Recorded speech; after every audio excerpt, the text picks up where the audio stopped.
నమస్కారం news 9 TV తెలుగుకి స్వాగతం.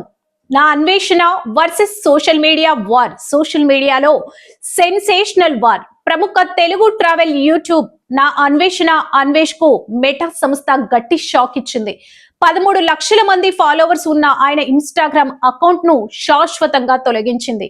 అయితే అకౌంట్ పోతే పోయింది, తనకేం నష్టం లేదంటూ అన్వేష్ చేసిన వ్యాఖ్యలు ఇప్పుడు మరింత అగ్గి రాజేస్తున్నాయి. దేశం మీద మతం మీద అన్వేష్ చేసిన వివాదాస్పద వ్యాఖ్యలే దీనికి కారణమా అంటే అవుననే అంటున్నాయి పోలీస్ వర్గాలు. నటి కరాటే కళ్యాణితో పాటు పలు హిందూ సంఘాల ఫిర్యాదు చేయడంతో పోలీసులు మెటా సంస్థకు నివేదిక పంపారు. ఫలితంగా కమ్యూనిటీ గైడ్ లైన్స్ ఉల్లంఘన కింద అకౌంట్ ను లేపేశారు. కానీ అన్వేష్ తగ్గడం లేదు. అకౌంట్ పోయాక ఆయన విడుదల చేసిన వీడియో ఇప్పుడు ఇంటర్నెట్ ను షేక్ చేస్తుంది.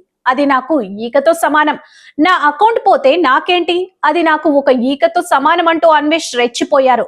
ఇన్స్టాగ్రామ్ ద్వారా తనకు రూపాయి ఆదాయం రాదని, తన అసలు బలం యూట్యూబ్ అని ధీమా వ్యక్తం చేశారు.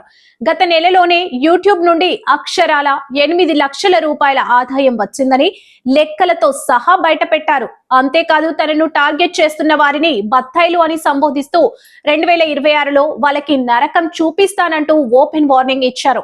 నా కాళ్ళు చేతులు విరగొట్టినా పర్లేదు, నా బుర్రలో ఉన్న ఆలోచనలను, నా క్రియేటివిటీని ఎవరూ ఆపలేరు అంటూ సవాల్ విసిరారు. నమస్తే అందరికీ. నా ఇన్స్టాగ్రామ్ ఛానల్ ఏదైతే ఉందో అది పోయిందండి. నేను చాలా బాధపడుతున్నాను. అంటాననుకున్నారా బత్తాయిలు? రూపాయి దాని ఇన్స్టాగ్రామ్ ఉంటేతే పోతే ఇట్టిన ఈక. ఇప్పుడు మీరు జాగ్రత్తగా వినండి బత్తాయిలు. ఈ 2 చేతులు నా 2 ఇన్స్టాగ్రామ్స్ అనమాట. ఈ 2 కాళ్ళు నా 2 యూట్యూబ్ ఛానల్ అనమాట. నా బాడీ ఏదైతే ఉందో ఫేస్బుక్ అనమాట. ఈ 5ని నడిపించేది తెలివైన బుర్ర. ఎంతమంది కుక్కల్ని నిద్ర లేకుండా చేస్తున్నానే బత్తాయిల్ని, ఆ బుర్ర. సో ఇప్పుడు మీరు ఏం చేశారు? ఈ బత్తాయిలందరూ కలిపి ఈ చెయ్యిని ఎరగొట్టేశారు. ఇంకో చెయ్యి ఉంది, 2 కాళ్ళు ఉన్నాయి, నడుచుకుంటూ వెళ్ళిపోతాను. ఇప్పుడు ఈ ఇన్స్టాగ్రామ్ని కూడా ఎరగొట్టేశారు. 2 కాళ్ళు ఉన్నాయి, పరిగెత్తుకుంటూ వెళ్ళిపోతాను. ఇప్పుడు ఈ కాలు తీసేశారు, ఒంటి కాలు ఉంది, ఒంటి కాలుతో వెళ్ళిపోతాను. ఇప్పుడు ఆ 2 కాళ్ళు తీసేశారు, బాడీ ఉంది, దేకుంటూ వెళ్ళిపోతాను. బాడీ కూడా తీసేశారు, తల ఉంది, మాట్లాడుకుంటూ వెళ్ళిపోతాను. సో నేను దొరికితే తెయ్యాల్సిందేంటి? తల. సంభాజీ మహారాజ్కి ఎగురుతుంది కదా తల, అలా ఎగరాలన్నమాట. నేను ఎవరిని దేకనని తెలిసి ఇన్స్టాగ్రామ్ పోయింది, అది పోయింది, ఇది పోయింది. పనికొచ్చే పనులు చెయ్యండి. నాకేమైనా ఉపయోగం ఉందా ఇన్స్టాగ్రామ్తో? నేను ఏమైనా ప్రమోషన్స్ చేశానా, ఏదైనా లింక్ ఇచ్చానా, నేను ఎవరినైనా మోసం చేశానా? నాకెందుకు ఇన్స్టాగ్రామ్ ఫాలోవర్స్ ఉంటే ఏంటి, పోతే ఏంటి? అది ఇంపార్టెంట్. యూట్యూబ్ లాస్ట్ మంత్ 8 లక్షల బ్యాంక్ బ్యాలెన్స్ నుంచి ఎంత 1,09,00,000 లాభమా? అది ఇన్స్టాగ్రామ్ ఉంటే పోతే ఏట. ఇదిగో వినాయకుడి మీద ప్రమాణకం చేసి చెప్తున్నాను, 2026 బత్తాయిని క్షమించేదే లేదు. సత్యం అల్లా కూడా చెప్పిండా. నిద్ర లేనివ్వను, మీకు నిద్ర పట్టదు.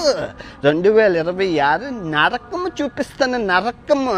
నేను ఎవరిని దేకను. ఫస్ట్ ఆఫ్ ఆల్ నేను ఎవరిని దేకను. నువ్వు గుర్తుపెట్టుకో. నాకు కావాల్సింది ఏంటి? ఆరోగ్యం. అది చూడు, ఆరోగ్యమే మహాభాగ్యం. వీళ్ళందరూ పోతేటి ఉంటేట్రా, మనుషులే ప్రాణాలే పోతున్నాయ్యా. ఓకే బగ్నరా, రేపు నుంచి రోజు వీడియో వస్తుందా? కేవలం ఇన్స్టాగ్రామ్ తోనే ఈ రచ్చ ఆగుతుందా అంటే లేదనే కనిపిస్తుంది. ఇప్పటికే ఆయనపై కఠిన చర్యలు తీసుకోవాలని నెటిజన్లు డిమాండ్ చేస్తున్నారు.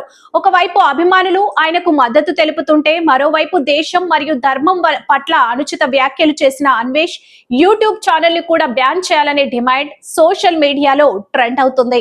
మరి 2026లో అన్వేష్ చూపిస్తానన్న ఈ నరకం ఏంటి?